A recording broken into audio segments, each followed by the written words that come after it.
નમસ્કાર મિત્રો, હાલમાં જે બાંગ્લાદેશમાં હિન્દુઓ ઉપર અત્યાચાર થઈ રહ્યા છે, હત્યાઓ થઈ રહી છે, તેને કારણે ભારતના લોકો જે છે ખૂબ જ ગુસ્સે ભરાણા છે અને વિરોધ પ્રદર્શન કરતા બીસીસીઆઈને કહ્યું કે તમે આઈપીએલ માંથી બાંગ્લાદેશી પ્લેયરોને બહાર કાઢો.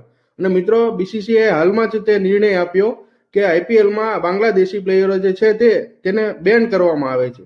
બાંગ્લાદેશે પણ સામું નિવેદન આપ્યું કે અમે પણ આઈપીએલની જે પ્રસારણ છે તે બાંગ્લાદેશમાં નહીં કરીએ.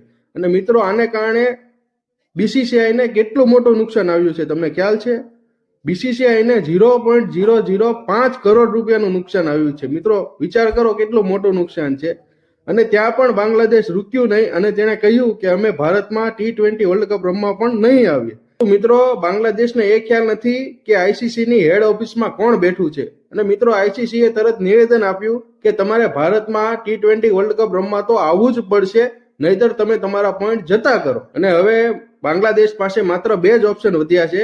કાં તો તેને આઈસીસી T20 વર્લ્ડ કપ જે છે તે જતો કરવો પડશે, અથવા આઈસીસીની બધી જ શરતો માનીને ભારત રમવા માટે આવવું પડશે. મિત્રો, તેને ખ્યાલ નથી કે આઈસીસીની હેડ ઓફિસમાં જય શાહ બેઠો છે.